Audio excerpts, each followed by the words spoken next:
여러분 평안하십니까? 오늘도 말씀과 함께 주님의 은혜 가운데 거하시기 바랍니다. 오늘 말씀은 전도서 7장 1절부터 14절입니다. 말씀 개요입니다. 전도서 7장의 전반부는 두 가지 내용을 비교함으로써 인생에서 진정으로 중요한 것이 무엇인지를 알려주고 있습니다. 말씀 묵상입니다. 전도서 7장은 이렇게 시작합니다.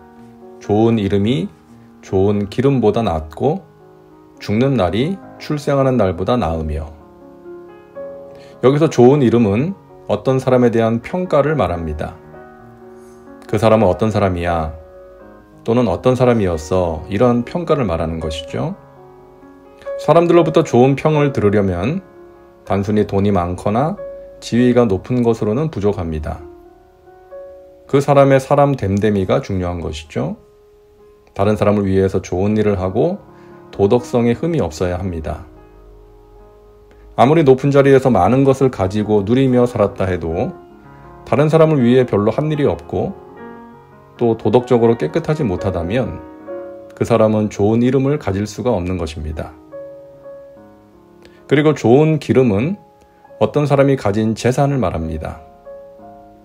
요즘 사람들이 재산을 현금으로 보유하지 않고 주식이나 금으로 가지고 있는 것처럼 옛날 사람들은 좋은 기름으로 보관을 했습니다. 좋은 기름은 시장에 가지고 나가면 누구나 사려고 했기 때문에 현금과 같은 가치를 가지고 있었던 것이죠. 좋은 이름이 좋은 기름보다 낫다는 것은 사람들에게 선을 행하고 칭찬을 듣는 것이 많은 재산을 가진 것보다 낫다는 것입니다. 많은 재산을 가졌다 해도 그것으로 자신의 배만 불리고 다른 사람을 위해서 사용할 줄 모른다면 그런 사람은 아름다운 인생이라 할 수가 없는 것이죠. 재물은 하나님의 나라와 다른 사람을 위해 선을 행할 수 있는 도구입니다. 그래서 재물을 많이 가지는 것보다 중요한 것은 그것을 가진 사람의 마음인 것이죠. 재물은 그것을 가진 사람이 어떻게 사용하느냐에 따라서 약이 될 수도 있고 독이 될 수도 있기 때문입니다. 마이크로소프트사를 만들어 세계 최고의 부자 반열에 선 빌 게이츠는 지금은 회사 경영에서 물러나 자선 사업을 하고 있습니다. 세계 최고의 부자라는 평판보다는 자선을 가장 많이 행한 사람이라는 평판을 듣고 싶었던 것이 아닐까 생각합니다. 좋은 기름보다 좋은 이름을 선택한 것이죠.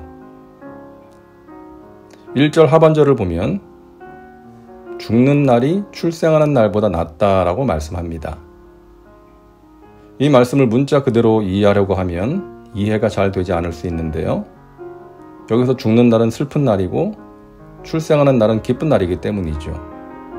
그런데 여기서 말하는 죽는 날은 이 세상에서 바른 길을 찾아서 아름다운 삶을 살다가 죽는 것을 의미합니다.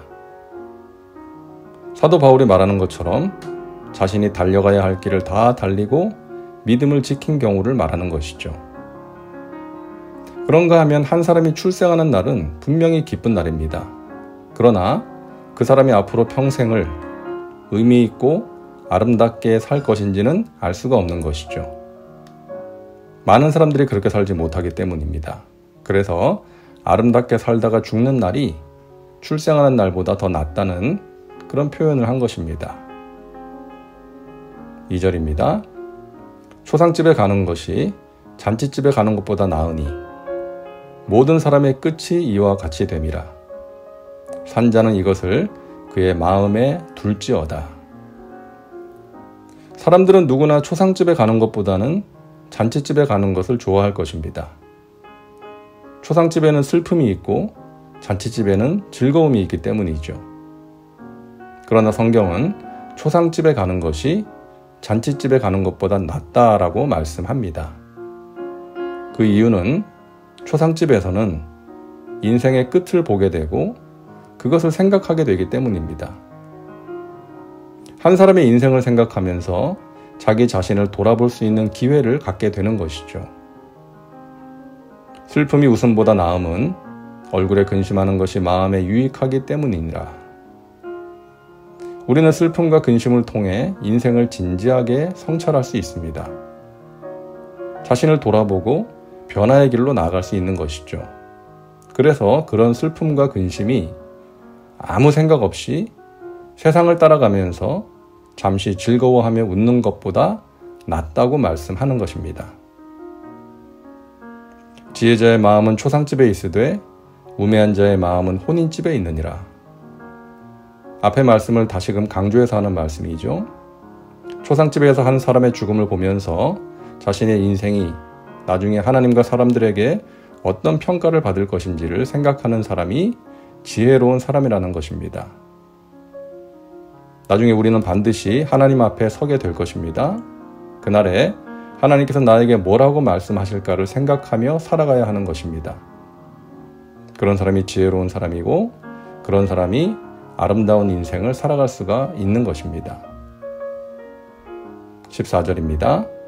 형통한 날에는 기뻐하고 곤고한 날에는 되돌아보아라. 이 두 가지를 하나님이 병행하게 하사 사람이 그의 장래일을 능히 헤아려 알지 못하게 하셨느니라. 자, 우리에게 이 두 가지가 함께 필요합니다.